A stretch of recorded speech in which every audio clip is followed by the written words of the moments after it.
Okie dokie, my beautiful readers. So I have to be kind of quiet because my boyfriend's trying to sleep because it is 6 in the morning. So that's a thing.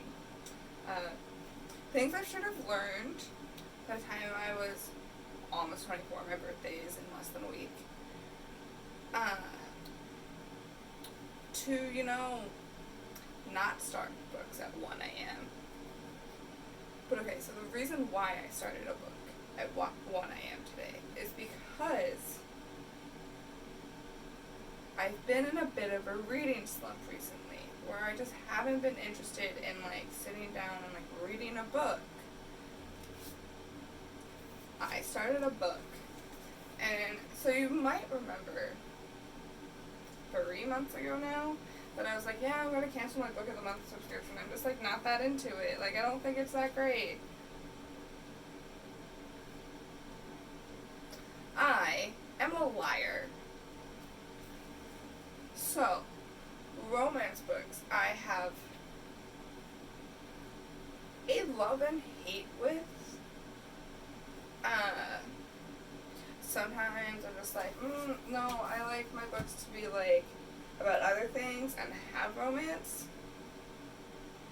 And not straight romance. And also something that I've discovered is that I really like romance novels set in the aristocracy of England.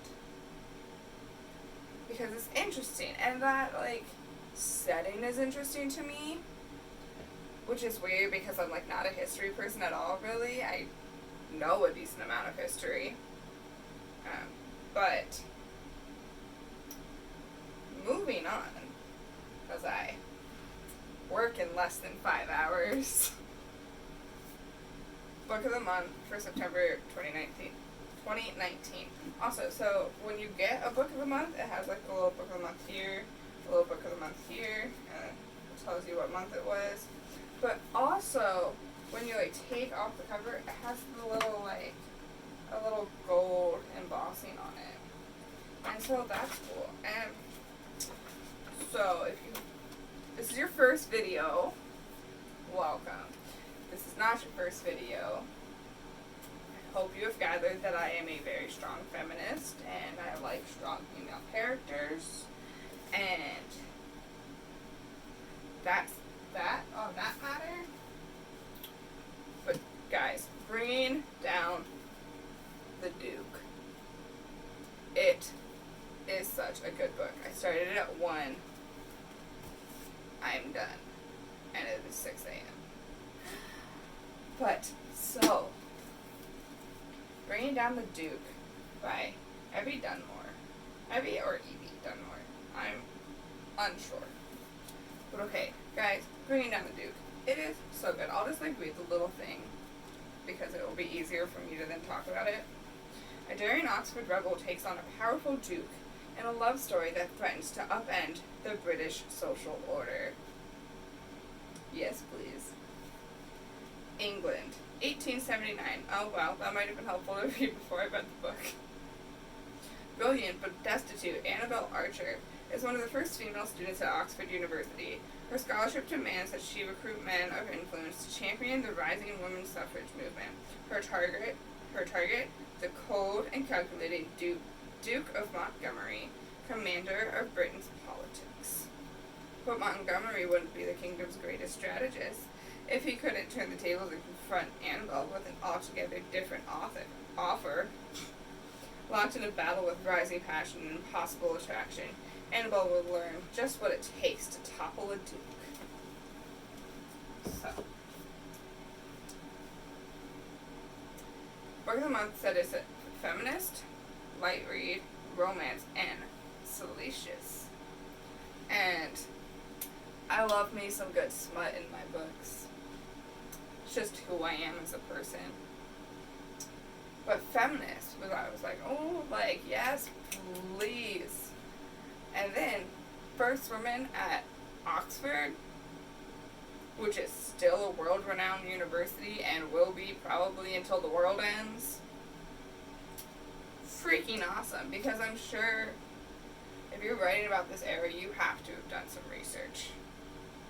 because you can't just fuck it all. And also, I know that she did some research because she talks about William the Conqueror and 1066. And I might not retain much of what college taught me, but Lord help me if I don't remember anything that Connie Music taught me, and that William the Conqueror and 1066 line up. So, Connie Music, look at me, I listen. Sometimes. So, that, like, most people don't just know who William the Conqueror is. They don't know that if you are descended from William the Conqueror's line, you also have French blood in your system, because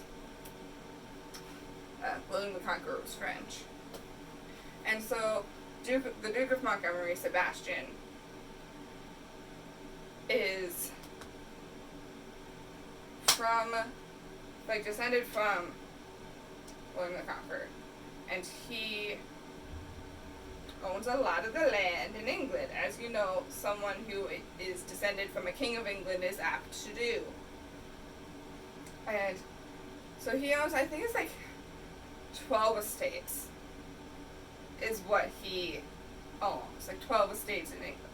And if, in England, when you own an estate, you don't just own, like, your castle, for lack of a better word. You don't just own your home. You also have tenants. And so you own, like, this, like, entire section of land. And, like, you provide for the people give you the money, because, like, they farm, or they do another craft, or they do things that get your estate money, basically. And so, like, as one person running 12 estates across England, he's got a lot of responsibility and a lot of political power. And that is why this little, like, cover blurb says that, where is it? Commander of Britain's politics, because really he is. If you own 12 estates in England,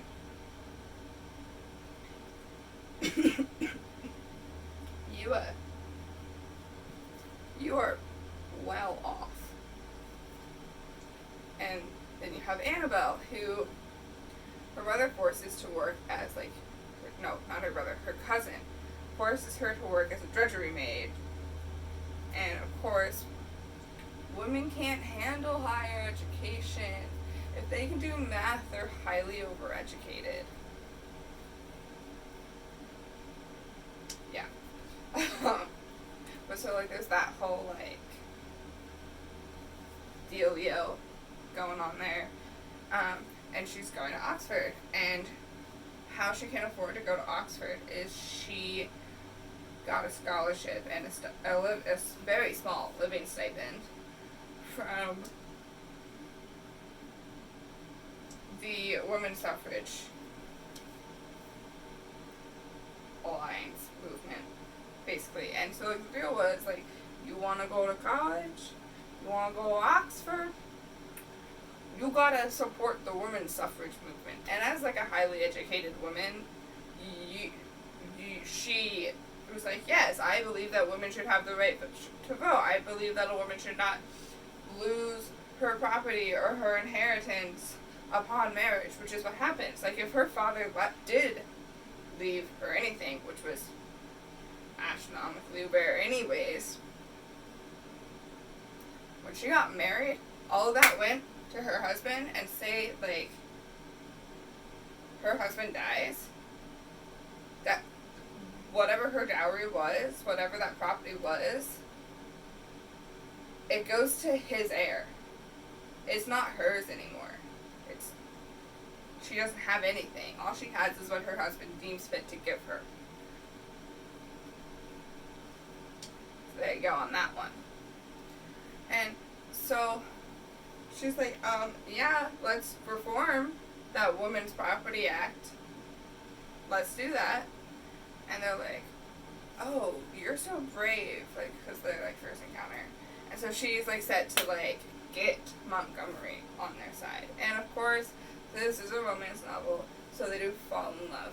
And, like, this sort of says, like, it's a light read, and it really, really is.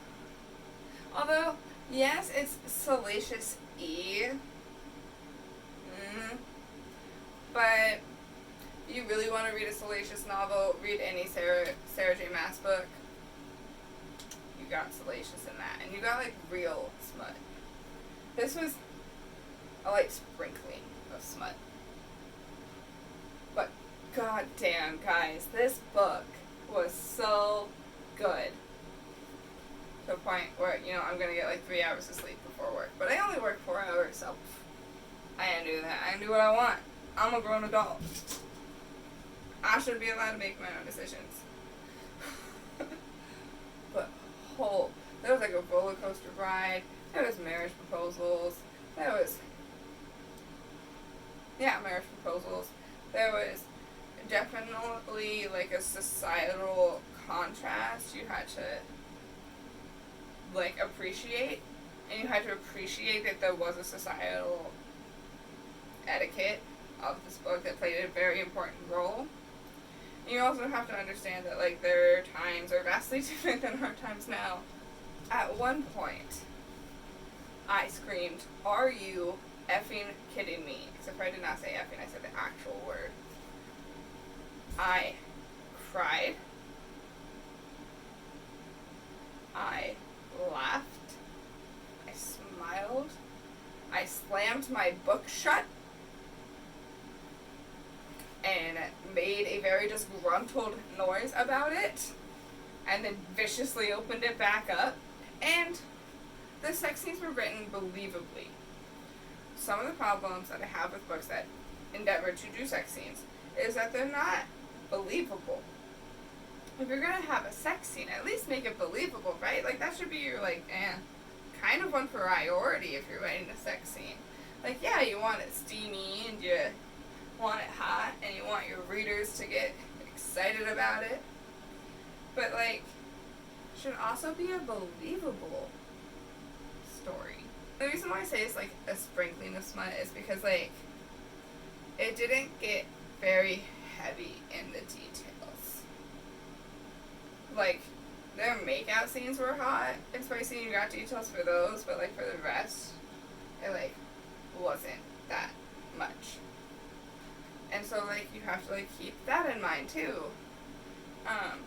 But also, because, like, she didn't do that, it's more friendly to younger readers. And by younger readers, I mean, like, 16, 18, 19. But, guys, I, like, really, like, I can't even say better things for this. So, when you review a book, called Book of the Month, you say, like, read it, like it, not read it. Loved it, liked it, not my thing. Loved it. And then it has you pick 3 emojis for how you feel about the book. And I like did the heart eyes, then I did the crying face, and then they had the cat emoji that goes, and I did that one. Because there were points where I was just like, holy crap, I did not see that coming. And so that was a really discombobulated and not very straightforward review of Bringing Down the Duke. That might have something to do with I'm really tired and I will still want to edit this and post this before I go to bed. But, guys, seriously, read this book. I really hope Evie Dunmore does more work. There is a little, like, thing for another book in the back of characters that took place in this book. So, you bet your butt I'll be getting that one. Because it was, I didn't feel like I was reading something written for an uneducated person. I felt like I was reading something for an educated person, and also for somebody that also reads highbrow literature. Like, it was a light read, but it was also, like, a sophisticated read. And maybe it's because of the setting, and because the research was well done, and the aristocracy understanding in this book, like, it made it really easy to understand that a duke is way up there. aristocracy, and a vicar's daughter is way down there. And so, like, that was nice. And, like, you understand, like, the politics going on. Like, it doesn't assume you know anything about the women's movement in England. And so, that's really nice. Because while I understand it happens, and it's a thing that occurred, and it was really important, and it, like, the women's suffrage movement was a whole, like, different kind of ball game than our women's suffrage movement. It was still really, like, and it didn't feel like you were being preached to. You felt like you could be like, oh, now I understand. Oh, look, another fact about it. And so that was really cool. And it made you feel like it was kind of real. I mean, I don't know if I could believe a duke leaving his station because he fell in love with a girl. To be fair, something happens in the book that makes it slightly more believable. But that just goes to show, like, how the aristocracy didn't just hurt the poor, it didn't just hurt women. Reading this, it didn't... I felt like I was stepping back in history, but I didn't feel like I had to get in the mindset of stepping back in history. And maybe it's because I picked up the book and didn't put it down. And so that greatly colors how you, like, read a book, because you don't have to continuously get back into the mindset of the book. But Bringing Down the Duke was a fantastic book. Greatly appreciated, highly recommended. I can't wait to read her again. I love her style. I love her breezy words that make you feel so much. And they don't make you feel like you're reading a dumb book. So, bringing down the book. Bringing down the book. Bringing down the Duke. Evie Dunmore. 99%.